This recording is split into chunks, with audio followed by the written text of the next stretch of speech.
Are you in Florida at the headquarters, or are you in the UK? No, I'm in the UK actually. Yeah, so I spend about I don't know probably about 75% of my time circling the globe. So I don't really Yeah. have a home. I don't have a home. I just hang out on planes, which is pretty cool. Christian, what's up, buddy? Hey, how are you? Fantastic. Jake said you had to go tame the kids or something. Yeah, just had to make sure they don't speak. So it's for the very rare occurrence I'm actually at home for once. How old are they? One's 16, one's 13, and one's 11. But they're crazy gamers, so they're dancing up and down here all over the place, shouting and screaming at Fortnite and other stuff. So, Yeah. Well, that's no. that's what you do as a kid, though, right? Oh, absolutely, I think so. I have two Been a long under. time since I was a kid. I've got two that are under the age of two. So Oh my. yeah, you can't talk to them and get them to be quiet yet because they don't listen really Yeah. at Well, two. Yeah. we had three under five at one point, so that was fun. Oh man, that's tough. Yeah, But it but was. just so you know, this is the podcast. So there's like no big intro. It's just you and I hanging out, talking about technology. Is that cool? That's cool. Awesome. So are you in Florida at the headquarters, or are you in the UK? No, I'm in the UK actually. Yeah, so I spend about I don't know probably about 75% of my time circling the globe. So I don't really Yeah. have a home. I don't have a home. I just hang out on planes, which is pretty cool. Yeah. Well, how I found you was I'm scrolling through, I think like Twitter or LinkedIn or something, and I see some Formula One type cars and some racing stuff. And then I saw a title of CTO. I'm like, okay, who's this awesome person? Let's click on that guy. And then I took a screenshot and I said, oh, I want to talk to him in the future, and sent it to Chloe. And here you are. And here we are. How about that? Yeah. What was that? For the last few years, we've been an innovation partner with the Red Bull Racing Formula One team. So, yeah, they use a lot of our technology for various things, both in their factory in the UK here for a lot of design and a lot of the processes that they have around the design of the car. But then they also use it trackside. So they go to 20 races a year in places that they don't choose, right? So they kind of just, rock up at wherever the Formula One governing body says, we're going to have a race here this year. And then they plug in a bunch of infrastructure, and yeah, I mean it's fascinating. They gather a lot of telemetry from the cars during the whole race weekend, and sort of sharing that back and forth with the UK and wherever they happen to be in the world. So yeah, I mean it's if you're into motorsport, I mean it's a dream relationship for us to have, because not only do we get up close and personal to it all, but I mean it really helps us to showcase the technology for other customers, right? For people, just like the light comes on when they see kind of like the extreme use cases that these have got, and how much they rely on our stuff. So yeah, I mean it's really not a bad problem to have. Yeah, it's like the sports, the baseballs and the footballs, they kind of got into it publicly sooner first, right? And then now you see this technology applied to the Formula One stuff. They must be like real excited. Oh yeah, absolutely. I mean, the whole motorsport world. I mean, it's kind of like it's the most technologically advanced thing I think I've ever seen, other than probably what the guys at NASA do, which is probably Yeah. yeah, opportune time to talk about that with the 50-year thing with Apollo. But yeah, I mean, it's incredible. The guys, some of the things they do, they have like 30,000 design changes a year to the car. They tear the whole thing down when they move from place to place. I mean, they lovingly call it the circus, because they're kind of moving around in this, 20 times a year constant state of evolution, not only of the car but of the entire team. And yeah, I mean, it's a real pleasure and a privilege to be involved with it. And as I say, we've done it for the last few years, and great relationship with them, got to know them, and there's a great cultural fit. I mean, Red Bull generally are an incredible brand. They do so much other stuff other than Formula One, of course, but the cultures are very similar inside of Citrix and the race team. So it's kind of funny. You walk around our offices and you see everybody wearing the Red Bull team gear with the Citrix logos on it, and it's kind of like, wow, it just feels like one big happy family. So yeah, it's a lot of fun. A lot of fun.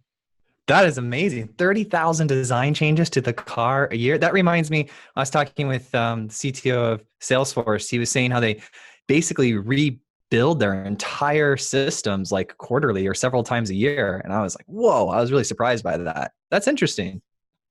Yeah, it's cool, and as I say, it's a great showcase, right? Because I mean, they are really really keen to help us move the ball forward as well. So they take every bit of alpha code that we make available, and they bend it and tweak it and try and break it.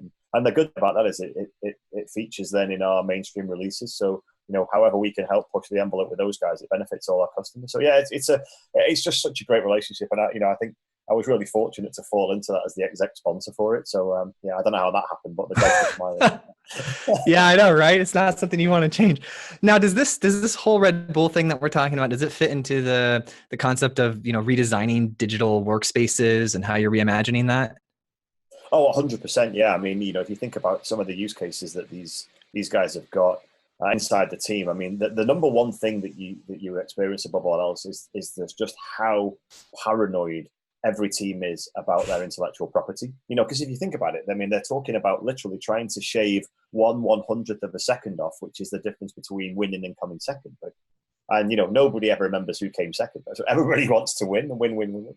And so yeah, I mean, if you think about what they've done, I mean, they've taken some very complex work processes, which is what's interesting for us, right? I mean, through all customer conversations, the technology is one thing, but really diving into and deeply understanding the work process and what it is that these guys are really trying to do is fascinating, because then you become much more engaged in their sort of language of their business and understand what it is that puts the cars on the road, what it is that keeps the drivers safe, what it is that excites their team members as well. So yeah, absolutely. I mean, I think look, I mean, it's a very fiercely regulated sport, so there's only certain things that you're allowed to do with the technology. They have some limitations on the amount of time that they can spend in the wind tunnels, the amount of scale that they can build a car at to actually take in the wind tunnel. So yeah, I mean, there's all these things around it, but I think if you were to look at it and say, well, could they do what they need to do without our underlying technology? Probably. And I think if you take that to the extreme, it's kind of like, yeah, every single bit of what they do is digital. I mean, everything from parts management of the car,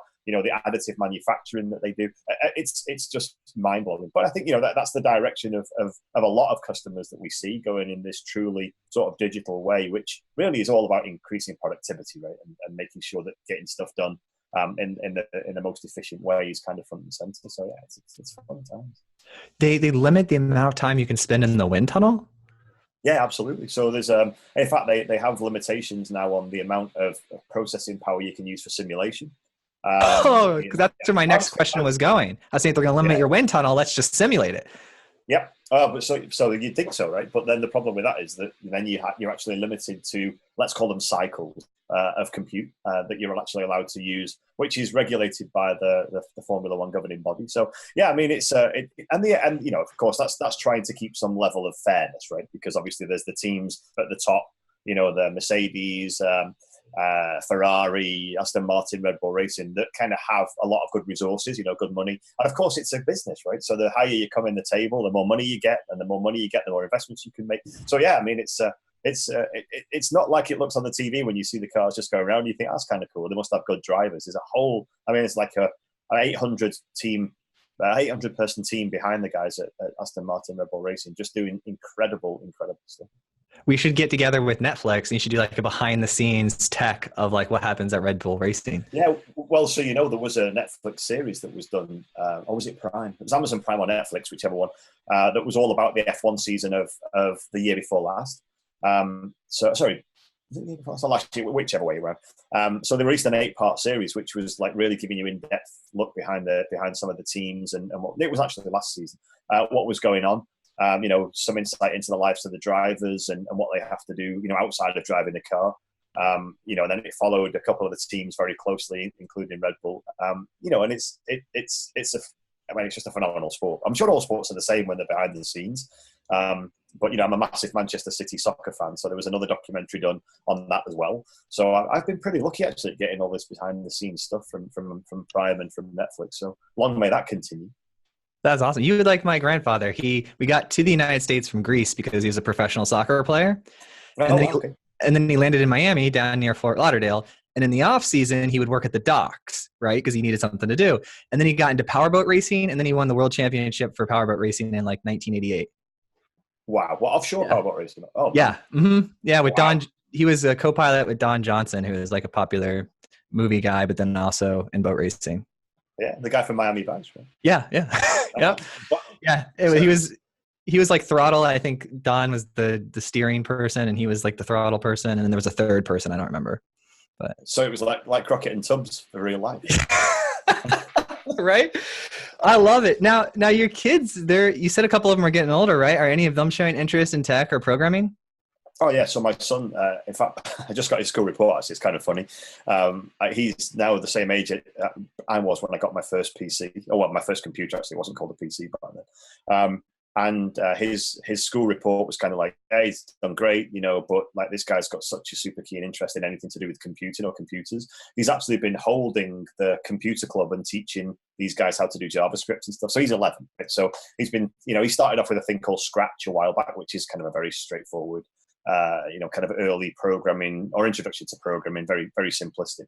And then he moved on through Code Academy and onto JavaScript. And so he's been kind of teaching, and he's been doing a bit of Python.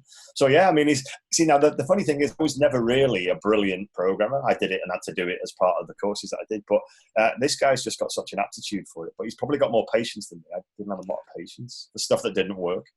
So yeah, absolutely. And I have girl, boy. So the two girls, they're just kind of like consumers of tech rather than makers of it. They're constantly doing something on one of the myriad devices that they have. And, they, like all three of them, don't realize that dad controls the internet now, right? So all you got to do is just flick off the home router and that's the end of their fun, right? So, it's amazing to watch them. They consume tech like, my eldest daughter taught herself how to speak Korean, which is a long story, but she likes this boy band called BTS, which is like just exploded. Of course. Yeah. And we're fans of BTS here at the show. Oh, okay. Well, there you go. Right, so she was a BTS fan before the BTS army was invented. But of course, the guys couldn't speak much English then, if at all. All the fan sites were in Korean. So she's like, hell, you know what? For Christmas, I want the, kind of the Rosetta Stone kind of thing that teaches you a different language. So she absolutely burned through the first couple of introduction things to Korean.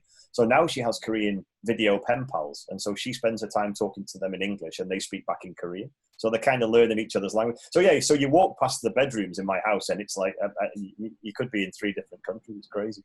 That's amazing. You get some JavaScript, object-oriented type lessons over here from, and then you get some Korean, and then what's the other one into? Yeah, so she's a gymnast. So she's more, you'll usually find her hanging upside down in one of the doorways or something. Just, she has these bars on the doors that you do your core strength training. So so it's, so she'll be hanging upside down like a bat somewhere and doing core strength training while the other two are doing their own languages, but, for different reasons. So it's pretty madhouse.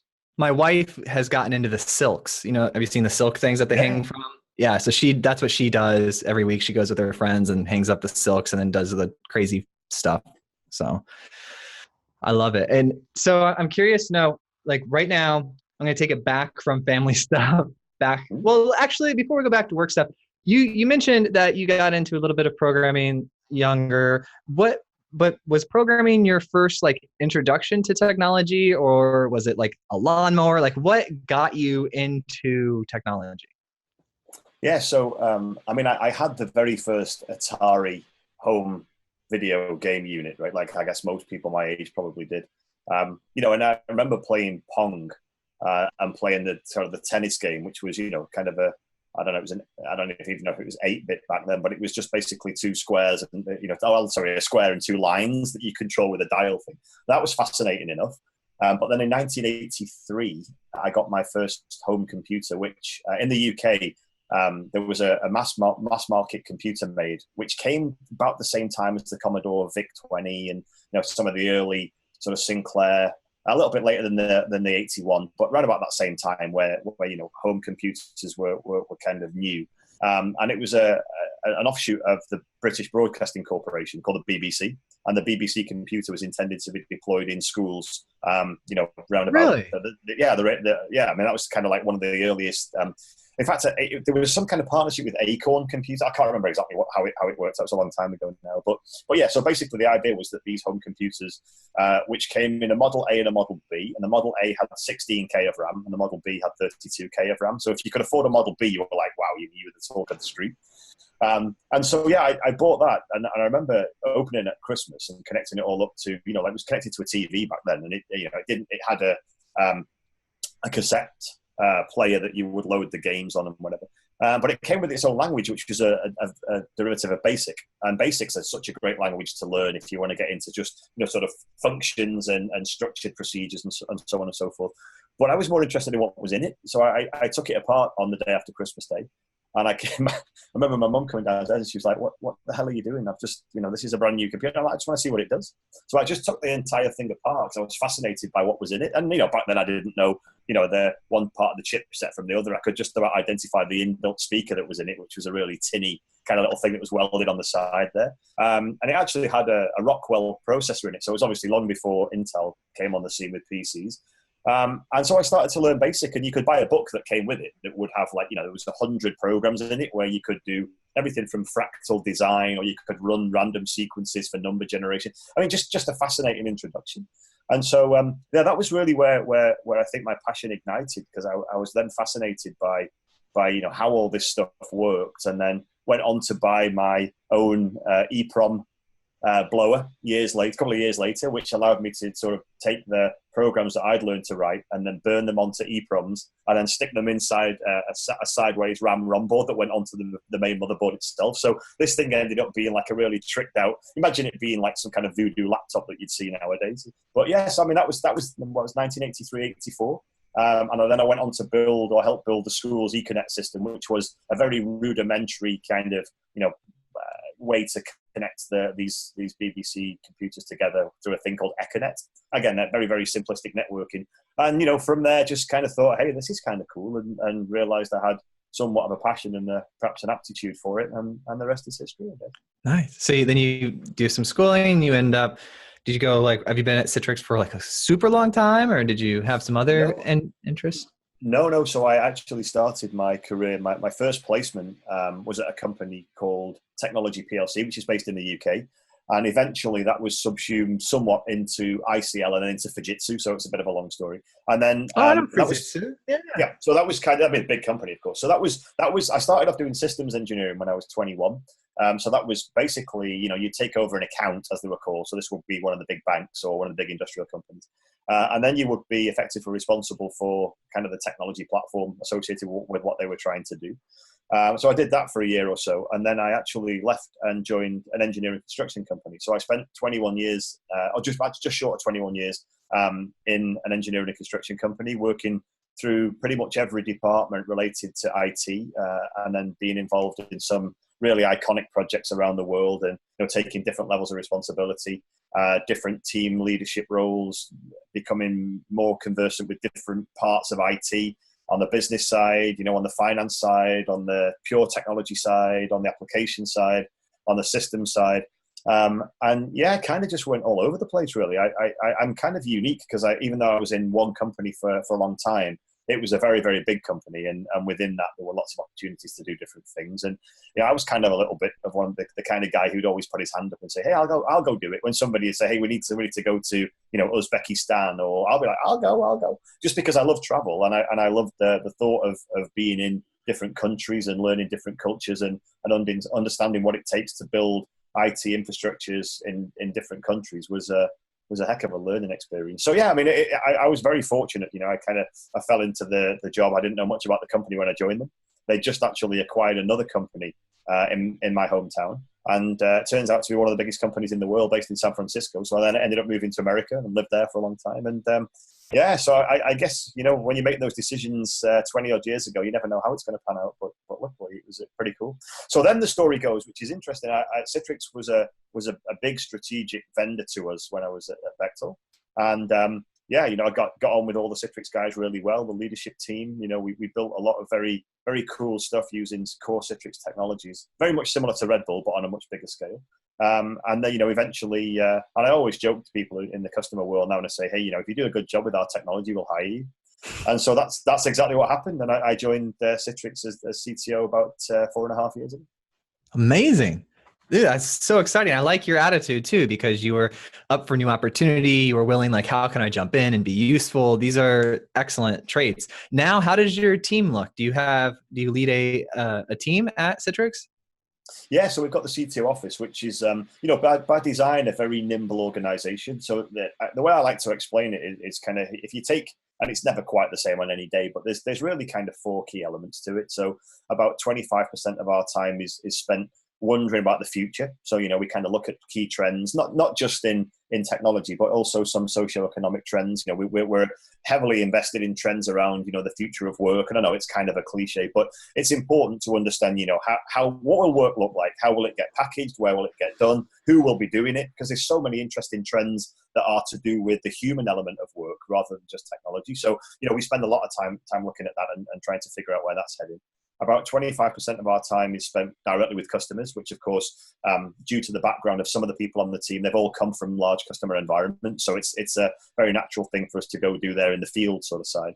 About 25% of our time is spent working directly with the product and engineering teams. So making sure that we bring the feedback and kind of help to align some of the roadmap activities. And then about 25% of our time is spent with our key technology partners. So that could be anybody from sort of Microsoft to Google to Amazon to IBM. And then a lot of our big system integrations. So Fujitsu, again, I meet with regularly. So that's kind of interesting how that's all come full circle 25 years later.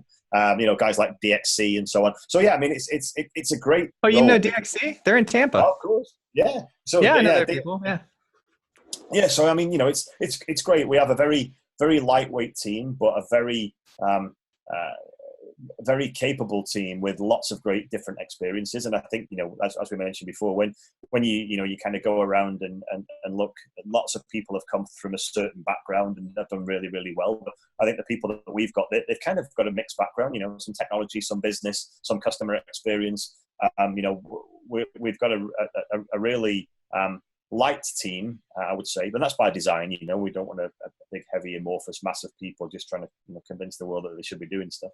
But yeah, I mean, it's fun, above all else, because we're going in a completely sort of new direction for the company. A lot of which needs to be validated, of course, from a technology perspective, but also through the customer lens. So it's great. There's never 2 days that are the same, and we get to meet a lot of great customers. We spend a lot of time with CIOs and COOs and all these new roles that are appearing in customer worlds. The chief digital officer, the chief revenue officer, the chief HR officer. So yeah, I mean, it's never 2 days the same, and very rarely we're in the same physical place 2 days running as well. So it's good. I love it. It's like it matches my energy level. I like to move, right? Now we've got some questions from the audience. Is that cool? Some questions. Sure. Yeah. So one of them is about this concept of your vibe attracts your tribe. So we've been talking about this a lot on the show, and like culture in your team. And the question really is, have you found that to be true? Have you found the leader's vibe attracts the people that are around the leader? Yeah, no, absolutely. I mean, I think, it's kind of interesting. I think as you start to get a little bit later in your career, you can kind of go 2 ways. You can kind of go down the kind of the fat, dumb and happy route where you kind of make more money and whatever, and you kind of ignore everything that's going on around it. Or you kind of look at it and say, I have an opportunity here to use my brand, if you want to call it that. Although I get a little bit nervous about saying that, I think, because it seems a little bit trite. But, reputation. Reputation. Yeah, let's call it that. To actually, not just help people in the organization, but then to build a good network and a good constituency outside of that, and it's kind of interesting. What always makes me laugh is, I have some great relationships with some of our competitor CTOs, guys I've known for a long, long time. And people always ask me, say, like, how do you guys get on so well? And it's like, you got to remember that this is a very small industry that we're in. And all of us should be working together to do what's best for customers. So I think when you look at it in terms of your vibe, attract your tribe, I'd absolutely say yes. But I think that then transcends the direct reports or the people inside the organization, because I think, especially, with the days of social media now, we all like to have good, solid exchanges of opinions on Twitter, not vendor bashing each other, but just, hey, here's what I think, here's what you think. Well, this is this is that.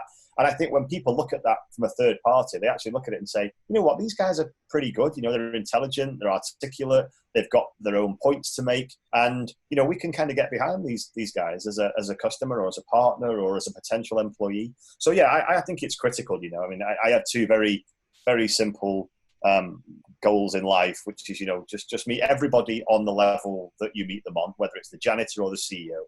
And the second one is just don't be an idiot. It's not really difficult. It's really not that difficult. I love that advice. No, that's fantastic. The next question, asking really great questions. So often the question that you ask yields the result, right? So if I ask you something, your brain instantly starts processing that. But how do you get your teams to ask better questions to solve better problems? Yeah, so one of the things that we try and do is work on a thing that we call active listening, and it sounds like another one of these. Hey, it's a big leadership thing, but it's actually very important because we're very fortunate to engage with lots of customers, and it's really only by listening do you really learn how to ask the questions. And that might sound counterintuitive, right? But there's a way to actively listen, because you're not listening because you want to ask the next question. You're listening because you want to hear, assimilate, correlate, and then kind of figure out what the customers or whoever it is you're talking to is really actually saying. So, I always like to say with the team, guys, we should never have the answers. We should always have the questions, because nobody knows everything. But if you know the right questions to ask, and I have this other philosophy, which is pretty simple, which I call ABC, which is always be connecting. So every time somebody says something, it's kind of like, how can that then spark another thought? And what if I ask a question a slightly different way? Or I've heard something now that makes me not want to ask that question because I understand that it's either a contentious issue, or it may be a political issue, or it may be something else. And I think the only way you can do that is by truly actively listening. I mean, and there's nothing worse than any vendor or frankly anybody doing a presentation just doing a kind of show up and throw up, right? Which is like, hey, I've come to say my piece and I've got 100 slides and you're going to listen. It's kind of like, whoa, that's really not my way, and not the way that the team operates, for sure. So, and as I say, we spend such a long time in the customer environments and that's a very privileged position, right? So you can't just go in and do a whole, the vendor speak. It's like, how can I understand what it is that you're really trying to tell me? And you do that by the active listening piece. And then the questions are much more natural, whether they're for confirming or even in some cases challenging what you've heard, but doing it clearly in a way that shows that you understand the context in which either the answer was given or the introduction or whatever it is. It sounds easy, but it's actually really hard, because most people just want to, stick in this is what I know, I'm going to talk about this. So the connecting bit's really important. And I think, as I mentioned earlier, the fact that we have a team of diverse experience and skill set actually help with that, because, we're able then to collaborate with each other. And when we get together, we have a much wider, kind of pool to pull from intellectually. So yeah, that seems to work for us. And I really like what you said about competition, because as I'm getting older and having more experience in the business world, what I'm realizing is the companies that do the best, they focus their attention on the customer versus focusing their attention on what the competitor does. And some people, I even brought this up in an investor pitch once, and they were very fearful of the competition. And I said, look, if your competition is doing something so much better than you, then your customers are going to tell you that as they're coming or going. You're going to learn about what people are doing from your customers if you're listening to them really well. Yeah, absolutely. And I think I think it's okay to fear some competition, but I think it can be an unhealthy obsession. I think you kind of have to. I don't know if you're familiar with the work, but Clayton Christensen, which is one of the things that I live by. So Clayton Christensen's understanding the customer jobs to be done. So that was a piece that he wrote a couple of years ago in the Harvard Business Review, which really talks about, understanding how to reach a customer and how to actually use innovation to reach a customer. And, it's absolutely fundamental to what I try and drive within the CTO office, which is, every conversation that we should have should be about advancing the customer journey in whichever way we want to define that. So I think the notion of focusing, the danger is that you end up trying to do a beauty contest between vendor A, B, and C. And, if you don't know your own value proposition and you don't know, kind of where you are in the customer value chain, then you're kind of in a bit of a dodgy position anyway. So, yeah, we understand what's going on, and it's interesting because as the Citrix story evolves and as our sort of products and services change over time, it's very clear that we're going to meet different types of competition. So I think being aware of who the competition truly is versus who it was is also very important. So when we take a sort of a 3 to 5 year look out, we definitely see competition there that hasn't been in our usual space, and in some cases may have been cooperative in the past. So we have this kind of co-opetition view where sometimes we'll be cooperative, sometimes we'll be competitive. But I think that's just the nature of business. And I think as long as we're all doing the best thing, look, as long as we're all doing the best thing for customers, then, customers are smart, right? And they typically tend to buy people and solutions. They don't buy technologies. So I think there's that whole soft skills thing, which it's good to see it being talked about in tech, because I think we've had this notion that, tech is really for STEM people and nobody else. I think that's a really bad, certainly going into the next generation of the workforce, I think that's a really bad proposition. Of course, they'll still need technical skills, but I think these softer skills are becoming much more important and will become even more pronounced as we go through the next generation of work. Yeah, we noticed a switch maybe 10, 15 years ago, I'm just guessing, where that person that was like the only person who could do it, like the hero type person when it came to programming, started to die out because more people were educated in the language and in technology. And then people started to get a real edge when they had people skills or soft skills and they could work together, because now you need a bunch of people working together with a bunch of different experts in order to take a really advanced project to the market. And so now these individuals who have maybe slightly less technical ability, but they have human interaction and they can work with you and you can get something done and they can drive an outcome, those people are becoming very valuable. Absolutely. I think if I look at our product design team as an example, right? Some of the brightest individuals who are not deeply technical, but they understand, how the human psyche works. They understand the science of individuals and the relationship between individuals and their technology. And that's amazing stuff, right? That's bordering on the kind of psychology major world rather than a technology world. Right? So yeah, I think there's so much opportunity out there for all sorts of new roles and skills and whatever. And listen, I don't buy into this notion that AI is going to replace everybody. I think it's going to create so many more opportunities in areas that we don't understand yet. So yeah, absolutely. I think the technology landscape as an industry and as an opportunity space is changing, and I think for the better, right? I remember when I first came into this in a work life, there were very few women around, frankly, in technology. The ones that were around were kind of like the help desk supervisor or whatever, or, IT HR or something like that. Now, some of the coolest people I follow on Twitter are like really seriously badass women cybersecurity professionals. And it's kind of like, this is pretty awesome. So I think there must be something in that in terms of the analytical mind. I honestly believe that. If I look at my wife as an example, she could out-analytical me any moment of the day. I might be able to out-technology her, but, I just think that's a great thing for diversity and inclusion. It's a big part of what we're all about at Citrix.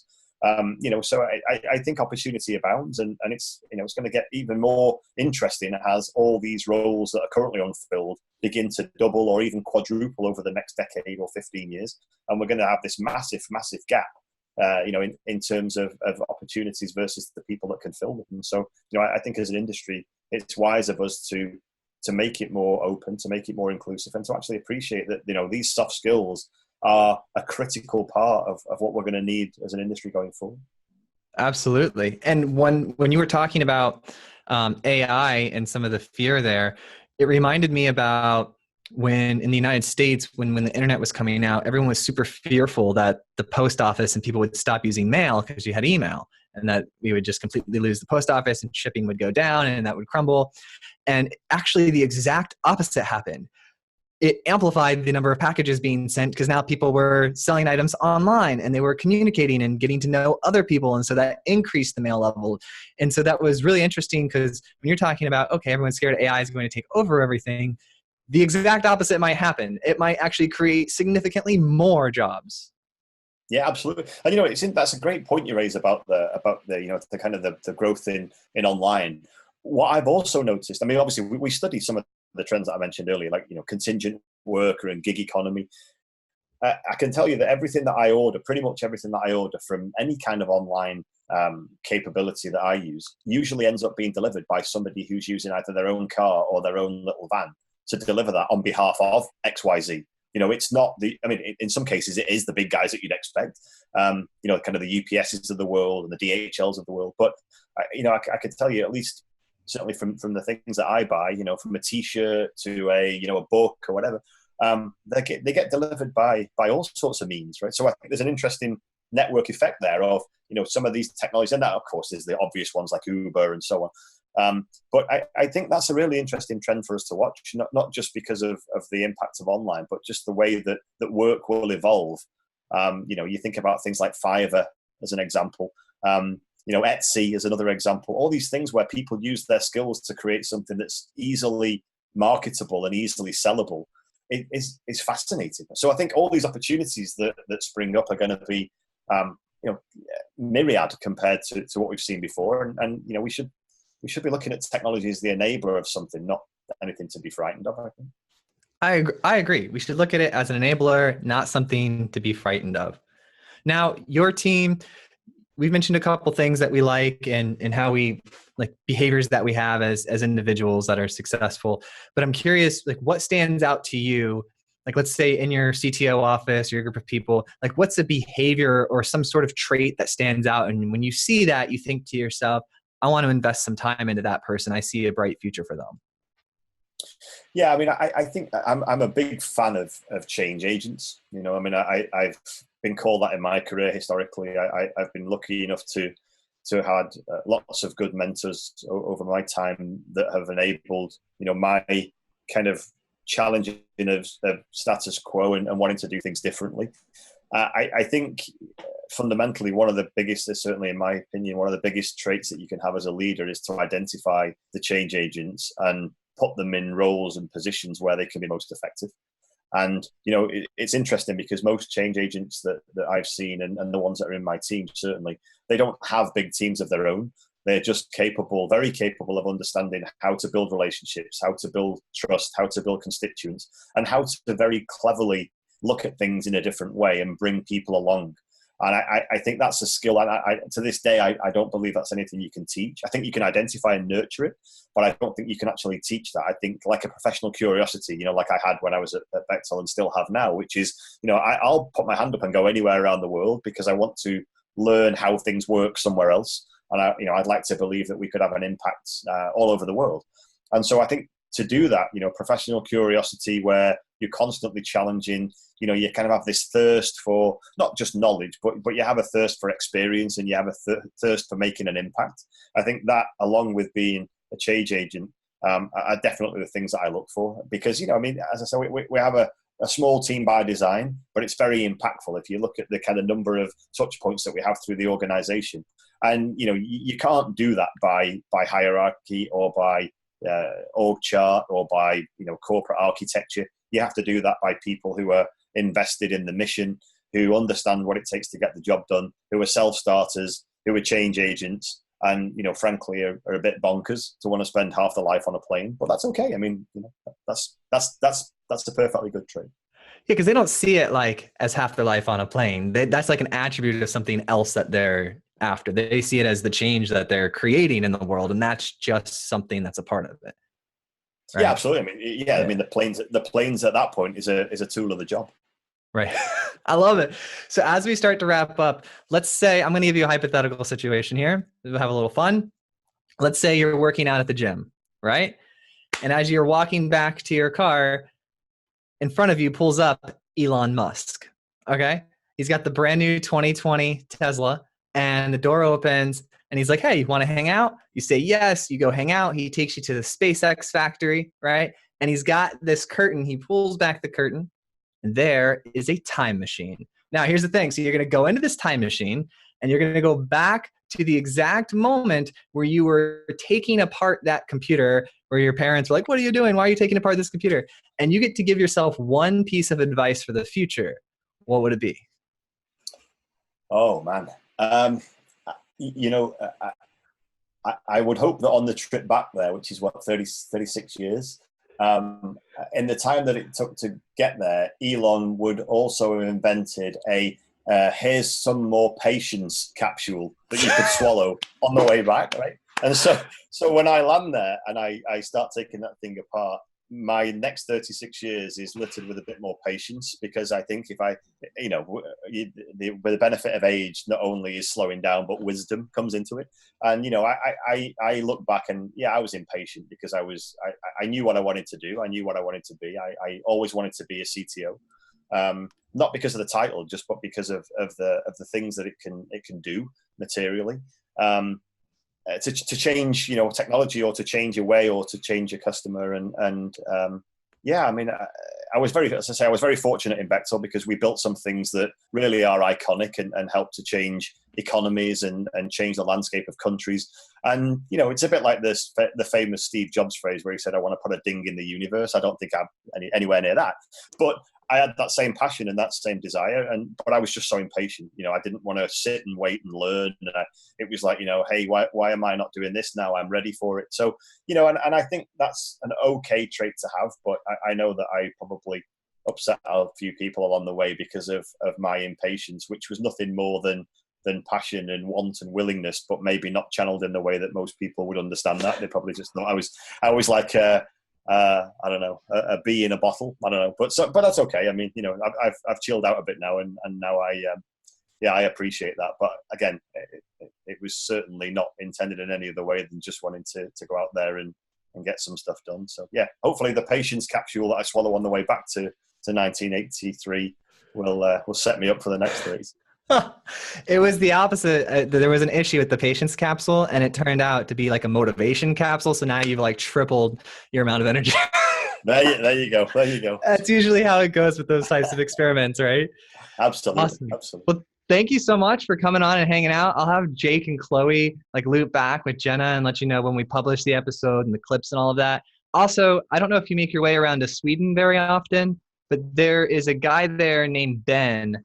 And he's got a company called BIM Object that's publicly traded. He's fantastic. You remind me a bit of him. He also likes to race. So he races some of he's got like some Ferraris or some Porsches and stuff. He races. But I went to Sweden and hung out with him like a month or two ago for a couple days. The guy's just awesome. And his company's like in 20 countries. It's pretty cool.